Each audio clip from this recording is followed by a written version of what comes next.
یہ رشتہ نہیں ہو سکتا۔ ہم اپنے بیٹے یہ کی رشتہ نہیں زندگی ہو سکتا۔ برباد نہیں کریں گے۔ اور سب کے اور سامنے سب کے سامنے فریشہ خان کی بارات واپس لے جائی گئی۔ تبھی ایک آواز پورے گھر میں گونجی۔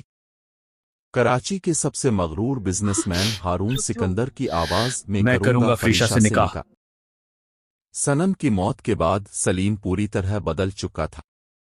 اس کا غرور ختم ہو گیا تھا اور وہ ہر وقت خوف میں رہتا تھا۔ اب وہ اکثر مسجد میں روتے ہوئے نماز پڑھتا نظر آتا۔ ایک شام وہ فریشہ کے گھر گیا۔ فریشہ اسے دیکھتے ہی غصے میں بولی، اب کیا باقی رہ گیا ہے برباد کرنے کو؟ مگر سلیم نے ہاتھ جوڑ دیے، مجھے معاف کر دو، میری بیوی کی موت اور بیٹی کی تکلیف میرے گناہوں کی سزا ہے۔ پھر اس نے کہا، آج کے بعد فریشہ میری بہن ہے، میں ہارون سکندر کے خلاف کھل کر نہیں جا سکتا، مگر اس کے راز تم تک پہنچاؤں گا۔ بے یقینی سے پوچھا، ہم تم پر بھروسہ کیوں کریں؟ سلیم کی آنکھوں سے آنسو بہنے لگے، میں اپنی بیوی کی قبر پر وعدہ کر کے آیا ہوں، اب کسی مظلوم کے ساتھ ظلم نہیں ہونے دوں گا۔ فریشہ کی ماں نے آہستہ سے کہا، اگر تم سچ کہہ رہے ہو تو اللہ تمہیں ضرور ایک موقع دے گا۔ اور پہلی بار فریشہ کو لگا کہ اندھیرے میں شاید ابھی تھوڑی سی روشنی باقی ہے۔ ادیر ہارون سکندر کو پورا یقین تھا کہ اب فریشہ مکمل طور پر اس کے قابو میں آ چکی ہے۔ اسے لگتا تھا کہ فریشہ اب ایک ایسی کٹ پتلی بن چکی ہے جس کی ڈور صرف اس کے ہاتھ میں ہے۔ وہ اپنے آفس کی بڑی شیشے والی کھڑکی کے سامنے کھڑا شہر کی روشنیاں دیکھ رہا تھا۔ ہونٹوں پر ہلکی سی مسکراہٹ تھی۔ آخرکار غرور ٹوٹ ہی گیا اس لڑکی کا۔ اس نے آہستہ سے خود سے کہا۔ سلیم خاموشی سے اس کے پیچھے کھڑا تھا۔ ہارون نے سگار سلگایا اور کرسی پر بیٹھتے ہوئے بولا، اب وہ میری ہر بات مانے گی، کیونکہ اس کے پاس کھونے کے لیے کچھ باقی نہیں رہا۔ اس کی آنکھوں میں خطرناک غرور چمک رہا تھا۔ ایسے لوگ بہت جلد جھک جاتے ہیں، خاص طور پر جب ان کے خواب، خاندان اور عزت سب ٹوٹ چکے ہوں۔ سلیم نے خاموشی سے نظریں جھکا لے، مگر اندر ہی اندر اسے ہارون سے نفرت ہونے لگی تھی۔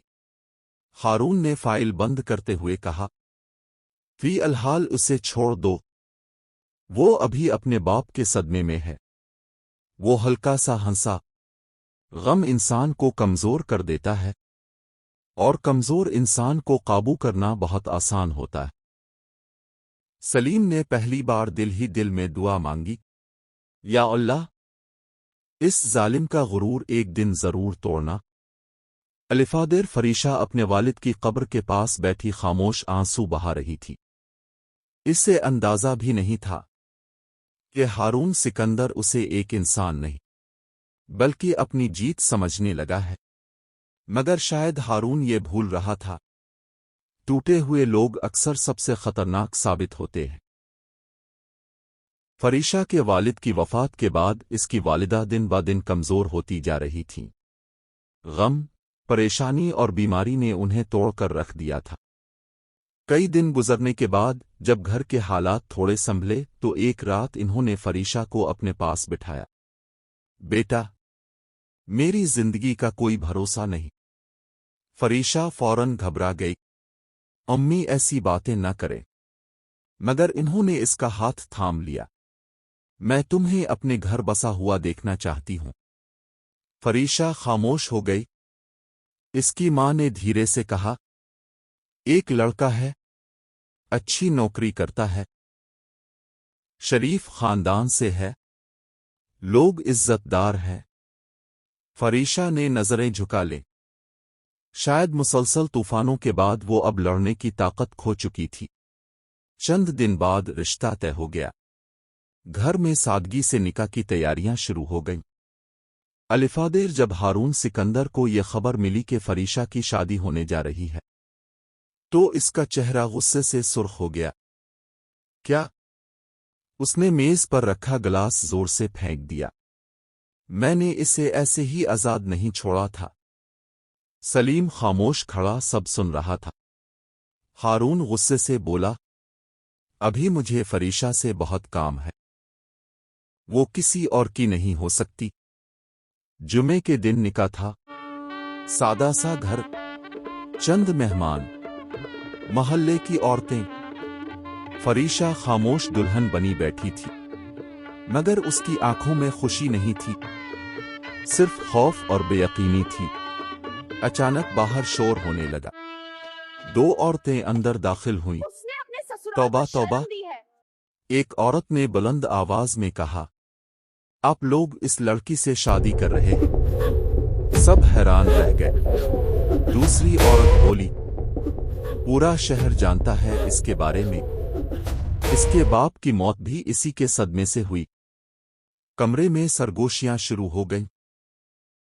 कहते हैं जेल भी जा चुकी है, करोड़ों का फराड किया है। दूल्हे की मां परेशान होकर खड़ी हो गई। ये सब क्या सुन रहे हैं हम?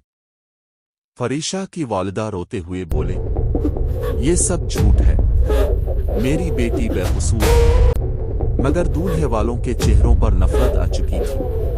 हम अपने बेटे की जिंदगी बर्बाद नहीं कर सकते। और सबके सामने ये कहकर वो लोग अपना बेटा लेकर चले गए।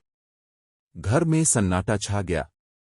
मोहल्ले वाले आहिस्ता आहिस्ता चुगलियां करने लगे। फरीशा पत्थर की तरह साकित खड़ी थी, इसकी आंखों में आंसू तक नहीं बचे थे। तभी अचानक दरवाजा खुला। हारून सिकंदर अंदर दाखिल हुआ। इसकी आवाज गूंजी, बस करें अब सब लोग, बस करें। सब खामोश हो गए। हारून ने सख्त लहजे में कहा, एक बेकसूर लड़की का निकाह टूटा है और आप लोग तमाशा बना रहे हैं। फिर वो दूल्हे वालों की तरफ माड़ा, अगर आप लोगों को इतनी जल्दी फैसला करना था तो रिश्ता लाने ही क्यों आए थे? दूल्हे की मां गुस्से से बोली, हमें ऐसी लड़की कबूल नहीं। तो फिर क्या करें हम? अपने बेटे की जिंदगी खराब कर दें? हारून ने सख्त लहजे में कहा, कम अज कम किसी की इज्जत तो ना उछालें। ये सुनकर औरत तंजिया हंसी, वाह जी वाह, बड़ी हमदर्दी हो रही है तुम्हें इस लड़की से। फिर इसने सबके सामने तेज आवाज में कहा, अगर इतनी ही हमदर्दी तो तुम खुद क्यों नहीं कर लेते इससे निकाह? तो तुम खुद क्यों नहीं कर लेते इससे निकाह? पूरा कमरा एकदम खामोश हो गया। सब हैरत से कभी इस औरत को देखते, कभी हारून सिकंदर को। चंद लम्हों तक हारून खामोश खड़ा रहा। फिजा में ऐसा सुकूत था जैसे वक्त रुक गया हो। फिर इसने आहिस्ता से फरीशा की तरफ देखा। फरीशा की आंखों में खौफ, हैरत और बेयकीनी एक साथ थी। मैं करूंगा फरीशा से निकाह। और अगले ही लम्हे इसकी आवाज गूंजी, ठीक है। सब चौंक गए। क्या? किसी ने धीरे से कहा। हारून ने एक कदम आगे बढ़कर वाज़े लफ्जों में कहा, मैं निकाह करूंगा फरीशा से, अभी। और उसी वक्त पूरा कमरा जैसे जिम गया। फरीशा के हाथ कांपने लगे। ये तुम क्या कह रहे हो? इसकी मां ने हकलाते हुए कहा। मगर हारून के चेहरे पर अब कोई मजाक नहीं था, सिर्फ एक खतरनाक खामोशी और फैसला था। वो आहिस्ता से फरीशा के करीब आया।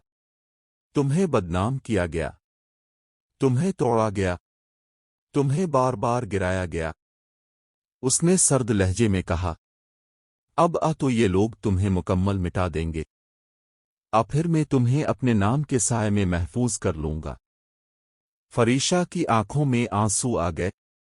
मैं तुमसे नफरत करती हूं, उसने कांपती आवाज में कहा। हारून ने बगैर पलक झपकाए जवाब दिया, नफरत बाद में भी हो सकती है। कमरे में एक बार फिर खामोशी छा गई। किसी को यकीन नहीं आ रहा था कि ये सब हो रहा है। और फिर फरीशा फौरन अपनी मां के पास गई। उम्मी, नहीं, मैं इस शख्स से निकाह नहीं कर सकती, यही तो हमारी बर्बादी की वजह है। इसकी मां रोते हुए बोले, बेटा, हम पहले ही बहुत बदनाम हो चुके हैं, अब कोई हमें कबूल नहीं करेगा। लेकिन उम्मी, अगर वो तुमसे निकाह करना चाहता है तो शायद वो बदल गया हो। फरीशा बेबस होकर खामोश रह गई। इसे कुछ समझ नहीं आ रहा था कि वो क्या करे। तभी सलीम आहिस्ता से इसके करीब आया।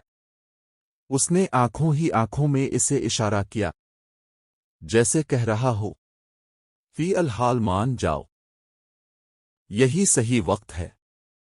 फरीशा के दिल में खौफ, नफरत और बेबसी एक साथ जमा हो गए। और फिर उसी लम्हे फरीशा खान का निकाह हारून सिकंदर के साथ हो गया।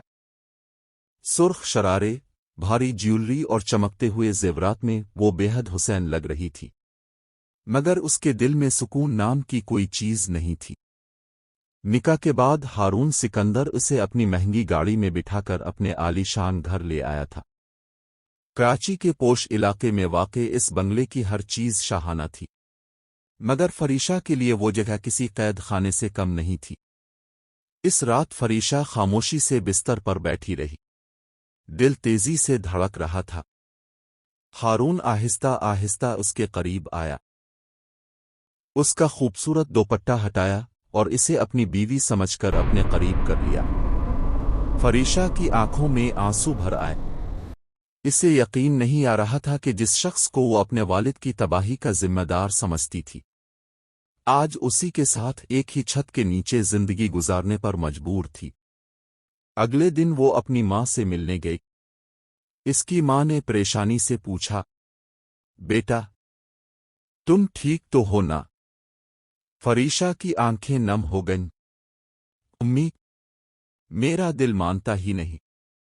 जो शख्स मेरे अबू की बर्बादी की वजह बना, आज मैं उसी की बीवी हूं। इसकी माँ ने इसका हाथ थाम लिया। बेटा, जिंदगी कभी कभी इंसान को ऐसे रास्तों पर ले आती है जहां सिर्फ सब्र करना पड़ता है। वक्त गुजरता गया। हारून सिकंदर फरीशा पर अपनी मलकियत जताता रहता। वो इसे कीमती तोहफे देता, महंगे कपड़े पहनाता, मगर फरीशा के दिल की नफरत कम ना होती। कल तुम एक दुबई दिन चला होगा हारून ने अचानक कहा, हनीमून के लिए। मैं दुबई जा रहा हूं और तुम भी मेरे साथ चलोगी। हनीमून भी हो जाएगा और मेरा बिजनेस टूर भी। फरीशा घबरा गई। नहीं, मैं नहीं जाना चाहती। हारून जोर से हंस पड़ा। अब तुम हारून सिकंदर की बीवी हो, मेरे साथ रहना सीखो। अगले दिन वो दुबई पहुंच गए। शहर की रोशनियां, ऊंची इमारतें और शाहाना माहौल फरीशा के लिए बिल्कुल नया था। रात को हारून इसे एक बड़ी बिजनेस पार्टी में ले जाने लगा। फरीशा ने सादा सा सूट पहना तो हारून हंसने लगा। ये कोई मामूली पार्टी नहीं है। उसने एक खूबसूरत पैकेट इसकी तरफ बढ़ाया। फरीशा ने खोला तो अंदर नीला सिल्क गाउन था। लिबास बहुत ज्यादा खुला हुआ था, जिसे देखकर फरीशा परेशान हो गई। मैं ये नहीं पहन सकती, हारून ने सर्द लहजे में कहा। तुम अब मेरी बीवी हो और मेरी दुनिया में ऐसे ही तैयार होना पड़ता है। तुम अब मेरी बीवी हो और मेरी बीवी ऐसे ही कपड़े पहनती है। मजबूरना फरीशा ने वो लिबास पहन लिया। उसने बालों का खूबसूरत जाड़ा बनाया, जिसमें सिल्वर कल्प जगमगा रहे थे। गले में सफेद हीरे का नफीस सेट और सिल्वर हिल्स पहने वो बेहद हुसैन लग रही थी, मगर खुद को बेहद बेसुकून महसूस कर रही थी। पार्टी में दाखिल होते ही हर निगाह इस पर रुक गई। तेज अंग्रेजी म्यूजिक बज रहा था। लोग हंस रहे थे, Harun, डांस please कर रहे not थे। here. फरीशा को ऐसा महसूस हो रहा था जैसे Harun, सब उसे घोर please रहे not थे। here. हारून अगर आपको ये कहानी अच्छी लगी हो तो लाइक और सब्सक्राइब ज़रूर करें। आपके एक सब्सक्राइब से दिल को बहुत खुशी मिलती है। और कमेंट्स में ज़रूर बताएं कि आगे क्या होना चाहिए। क्या हारून सिकंदर को बदल जाना चाहिए? फरीशा की ज़िंदगी में अभी मज़ीद आजमाइशें बाकी हैं।